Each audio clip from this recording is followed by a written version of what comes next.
Massive anti-government protests are taking place all across Iran. And these protests were sparked Thursday, and they've only continued to grow in size. Massive demonstrations against the Islamist regime as a whole. They're chanting, "We do not want an Islamic republic. We do not want an oppressive regime. We do not want mercenary police." There have been reports that protesters have been shot at, several of them killed, but they want the Ayatollah out. But to hear the mainstream media talk about these Iranian protests, you would think that it's just over economic unrest, just your typical labor protest, something we see in Iran. But these are massive demonstrations. They haven't had this many people taken to the streets since 2009, when the people were protesting what they thought was a rigged election.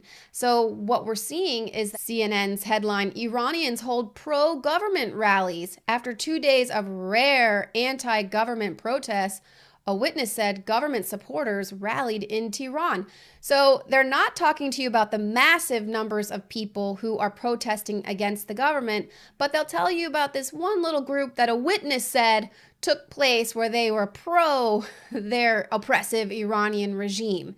Why? What in the world is this reporting style? The Washington Post, there was absolutely nothing about the Iranian protests on their front page. CNN was actually called out by Ted Cruz, who said, look, when you guys are being accused of being fake news propaganda, maybe try not to write stories that read like Iranian Pravda. Now, of course, we've got an opinion article up by Stephen L. Miller over at Fox News, who's saying, why are the mainstream media outlets so hesitant to report on Iran's protests?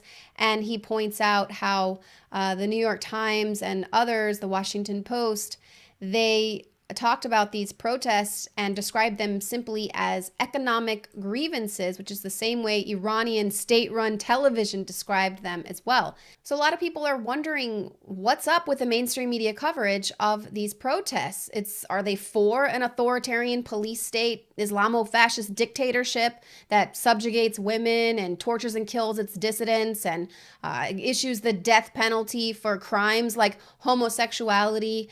It seems like this is something they could get behind, but for whatever reason, they are not. Is it because women in Iran are defying the Islamic religious dress code that was implemented in 1979 that said women had to wear their hijab or they would face arrest? Here we have one woman standing up, defying that law, that dress code, and she doesn't have her head covering. She doesn't have her male handler out there with her. She's standing up alone, quickly becoming an icon of that protest. You can compare her to the original women's marchers in Iran in 1979, who came out to show that they were also against this Islamic dress code as well when it was originally imposed after the Iranian Revolution in 1979.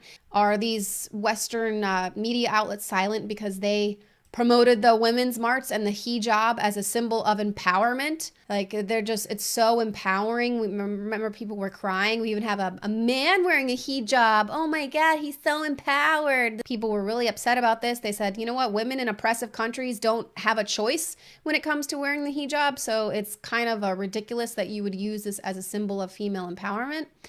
Is that why the media isn't really covering that angle of the protests?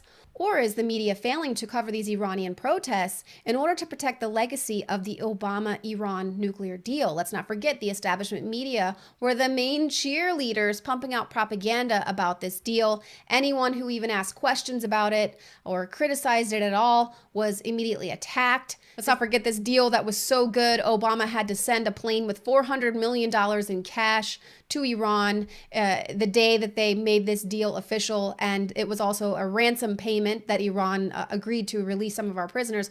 Oh, but wait, that $400 million number was just the original one that the Obama administration allowed to slip out to the public. It turns out that actually $1.7 billion more was actually sent to Iran after that $400 million ransom payment. And it was all in cash, in unmarked bills, which Obama tried to spin as, we had to send it all in cash because the sanctions that we've levied against Iran were just so effective, we weren't able to wire them money. Oh, but wait, that was a lie too. because the Obama administration, they made at least 2 separate payments to the Iranian government via wire transfer within the last 14 months back in 2016. So even that was a lie after lie after lie. And of course, something else that Team Obama did not want you to know about this deal is that they knew a lot of the money that they were giving to Iran was going to go for training Hezbollah and other terrorist groups in the Middle East. Secretary of State John Kerry himself admitted that much of the money would go to supporting terrorist groups.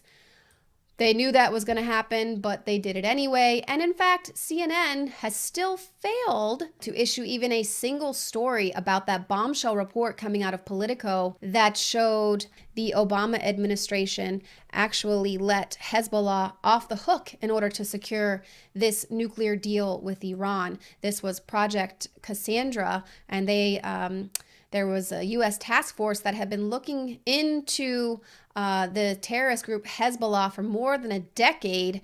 They were investigating them, and they were funneling cocaine into the United States. This crazy drug trafficking was going on, but the Obama administration derailed that law enforcement campaign and said, you know what, we don't want to upset the Iranians, and so they let Hezbollah off the hook.